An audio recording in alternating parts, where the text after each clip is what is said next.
everyone, PushingUpRoses here, and today we're discussing save slots.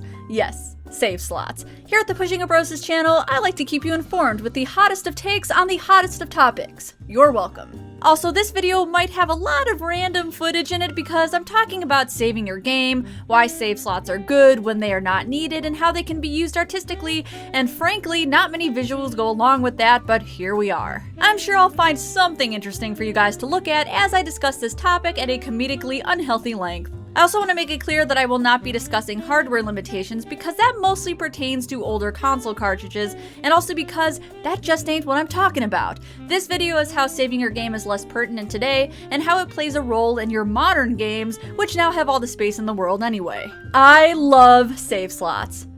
Is that what they're called, or is there something more official than that? Saves, save files, save points, checkpoints. Do the points even matter? I don't know. We're going with save slots. I know that this lust for having multiple save files sounds weird, but I grew up on adventure games, primarily retro PC adventure games. My first experience with one was King's Quest III, a graphic adventure by adventure game pioneer Sierra Online. And like most titles developed by that company, you're going to find yourself needing to save a lot. That is because for a long time, adventure games were known for their dead ends and trial by failure mechanics. You best believe I have a million save points just in case I die trying to climb a rope ladder, or in case I miss this pirate boat which doesn't come back, so if you do miss it, you're boned. What if in King's Quest VI you accidentally throw a rotten tomato into the swamp ooze? Help! Help! I'm melting! Uh-oh. It's okay if you have a save point. What if you didn't rescue this mouse? Save point! Normally you would only get a handful, but can I just take a moment to express my love of save slots by showing you how many there are in Quest for Glory 5? Oh my god, it's beautiful. This is the best thing I've ever seen. I can save my game so many times.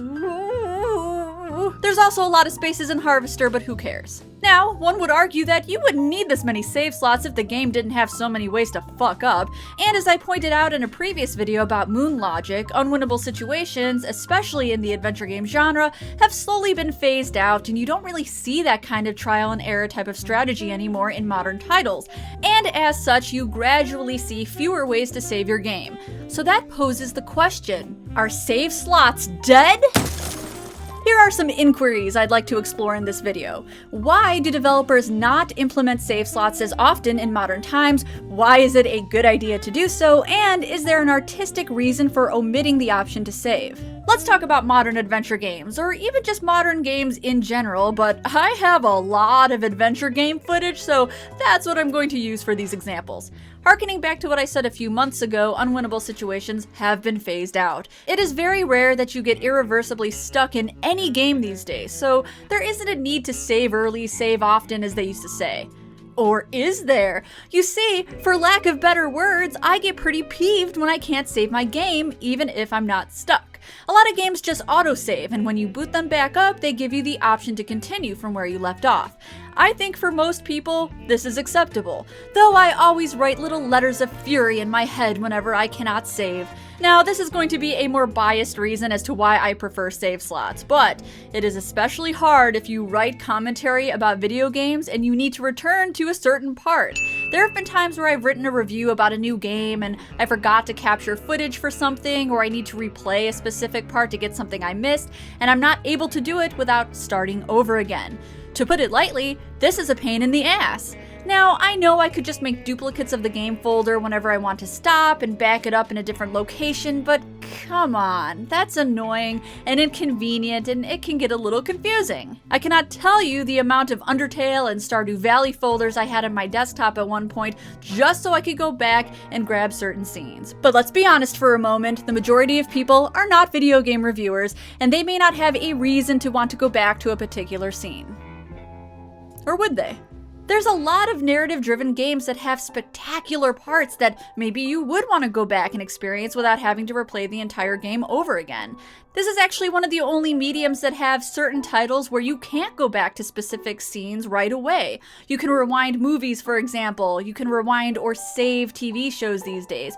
You can go back to certain points of a book. There's not a lot of mediums in the entertainment world in which you can't go back and revisit a scene, with the exception of stage performances. But I'd argue those go beyond an intimate form of entertainment where you're watching or reading something at home, but rather the whole going out somewhere to see something kind of drives that one-time experience. And things like that and going to see a movie at a theater are often shorter experiences than, let's say, a 10-hour adventure game. I'll be using Night in the Woods as my primary example as for why I really yearn for save slots in my modern adventure games. By the way, this little mini rant does not affect how I feel about Night in the Woods because I love it, I recommend playing it, but it is a title that uses the continue where you left off mechanic. This is a title where I really wanted to go back and revisit certain scenes without playing the game over again. In this game, you get to choose who your main character hangs out with in certain parts of the story. You can't see them all in one playthrough, though the story does stay the same. I personally do not want to start the whole game over again to see a scene that happens, say, 5 to 6 hours in. I just don't. I'd rather be given the option to save right before making the choice of which character to hang out with so I can see both of the scenes. I do think that making certain parts available does have a lot of merit, though I will only give a game a second playthrough if the story changes somewhat dramatically based on my choices. Is it worth it to go through the same story with the same dialogue to see at most a few different sequences that don't change the plot? That's up to you, obviously, but for me, it's oftentimes not. But that could be the intent of the developer, to make the story more of a one-time gig in which you do experience it one time, and if you don't make the right decisions, well, too fucking bad. And anyone who knows me also knows that I'm normally on board with that kind of gameplay. Remember when Firewatch came out and everyone was really pissy about the ending because it didn't fit this fantasy they had envisioned?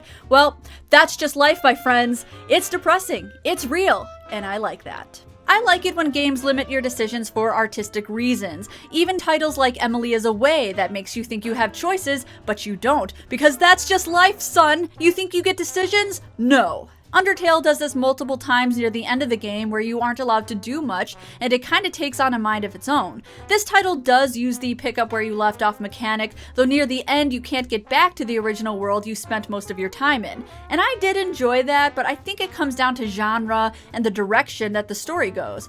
Though I personally think you can be artistic and offer save slots at the same time. Ideally, I'd like to have the continue where you left off option combined with save slots. You never know when your computer is gonna crash or your electricity goes out, so it's just an extra safety precaution for me. But of course, not every genre needs save slots. A lot of them don't even benefit from the option, and it can hinder the gameplay experience. MMOs, for example, fighting games, arcade-style games, adding that option could take away from the risk-reward factor. There are certain games where your character is at risk of dying and not coming back, and as disappointing as it is to lose that character and all of your amazing loot it took you a long time to obtain, it keeps it exciting. It's similar with fighting games. You wouldn't just save your game right in the middle of a battle. Most games with a competitive nature aren't going to need that option, and furthermore, these types of titles also usually create profiles in the cloud that are tied to a specific user for the purpose of tracking things in-game, like currency and transactions.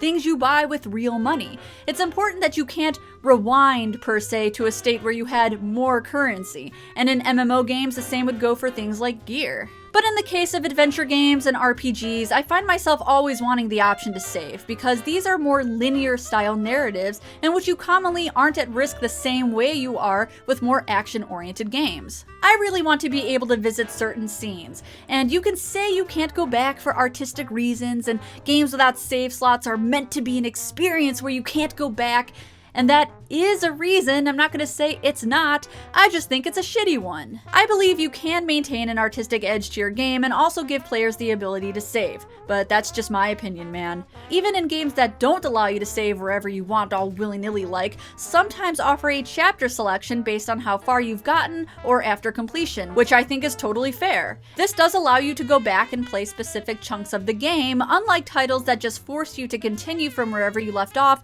and then after finishing it you need to start start from the beginning to get to anything you'd want to revisit. I really like the idea of games saving in chapters. It's kind of like a continue mechanic in which you get multiple checkpoints to choose from instead of just one. And since it does do this automatically, it doesn't necessarily disrupt the flow of the game when you have to stop what you're doing and manually save it. I still love save slots, I still prefer them, don't get me wrong, I just think that chapter selection also works very well. I think the biggest reason saves are often omitted is because it's just easier to not implement them. It may not even cross some developers' minds, honestly, especially if they don't see a dire need for it.